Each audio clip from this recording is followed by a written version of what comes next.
ሰላም እንዴት ነህ? ዛሬ በውሎ መጀመሪያ ላይ የምታስባቸው ሀሳቦች እንዴት ውሎ ላይ ኢፌክት እንዳላቸው በደንብ እናያለን ማለት ነው። የማስበው ሀሳብ እንዴት ውሎ ላይ ተጽዕኖ ያሳድራል ብለህ ከጠየቀኝ መጀመሪያ ያሰብካት ሀሳብ ወደ ስሜት ትቀየራለች። ያ ስሜት ደግሞ ወደ ተግባር ይቀየራል። ተግባርህ ደግሞ ውጤት ይሰጣል ማለት ነው። የበለጠ ይህን ሀሳብ ክሊር ለማድረግ በምሳሌ ነው። ጠዋት ከእንቅልፍ ስትነሳ በቃ ዛሬ ቅዳሜ እኮ ነው፣ ያለፉትን 5 ቀናት ዴሊ ታክሶቼን በስትክክል ስተገብር ነበር፣ ስለዚህ ዛሬ ልረፍ ደክሞኛል የሚል ሀሳብ ካሰብክ የሀሳብ ወደ ምን ይቀየራል? ወደ ድካም ስሜት ይቀየራል። መጀመሪያ ሀሳብ ነበረች፣ ያቺ ሀሳብ ወደ ድካም ስሜት ተቀየረች። ያ ድካም ስሜት ደግሞ ምን ይሰጣል? ተግባርህን ይሰጣል። ስለ ደክሞኛል ብለህ ስላመንክ ደክመዋል፣ ስለዚህ ምንም አይነት ተግባር አትተገብርም፣ ዴሊ ታክሶችን አትፈጽማቸውም ማለት ነው። ያ ምንድነው? ተግባር። ከስሜት ወደ ተግባር ማለት ነው። ከተግባር በኋላ ደግሞ ምን ይመጣል? ውጤት። ምንም ነገር ስላልሰራክ ምንም ነገር አታገኝም። ያልዘራክ ከሆነ አታጭድም። ለዛ ምንም ነገር አልተገበርክም። ስለዚህ ቀንህ ምን ይሆናል? ደካማ ቀን ወይም ከፕላንህ ውጭ የሆነ ቀን ይሆናል ማለት ነው።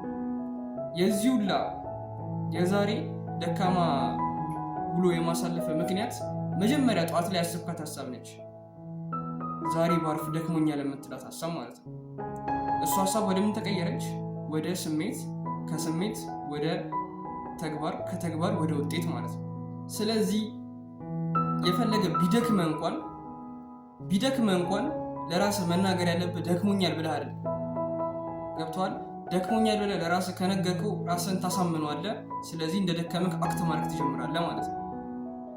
ቢደክምም ዛሬ ጠንካራ ነኝ፣ ዛሬ የሚገርም ቀን ነው፣ ሁሉም ነገር ማድረግ እችላለሁ ብለህ ወደ ስራ መግባት እንድችል ያደርግሃል ማለት ነው። ግን ደክሞኛል ዛሬ ባርፍ ችግር የለውም እያልክ ለራስህ ምክንያት እየሰጠ ሀሳብህን በዛ ነገር የምትሞላው ከሆነ ያ ነገር ወደ ስሜት፣ ከስሜት ወደ ተግባር፣ ከተግባር ወደ ውጤት ተቀይሮ ያንተን የቀን ውሎን የተበላሸ ያደርግብሃል ማለት ነው። እና ዛሬ በዚህ ቪዲዮ ማስተላለፍ የፈለኩት መልእክት ቢኖር ለምታስበው ሀሳብ ጥንቃቄ ይኖራል።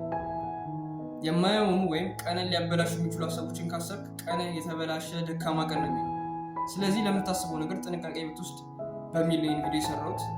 የዛሬ ሀሳቤ ይህን ይመስላል። ቪዲዮ ከጠቀመ ላይክ አድርገው፣ ቻናሉን ሰብስክራይብ ታደርግ ትጠቀምበታለህ። ሀሳብ አስተያየት ካለ ኮሜንት ላይ አስቀምጥልኝ። ቴሌግራም ቻናል አለኝ፣ ዲስክሪፕሽን ላይ ወይም ደግሞ የኮሜንት መጀመሪያው ላይ ያለው ቴሌግራም ቻናል ሊንክ ነው። ጆይን በማለት ተቀላቀለን። አመሰግናለሁ።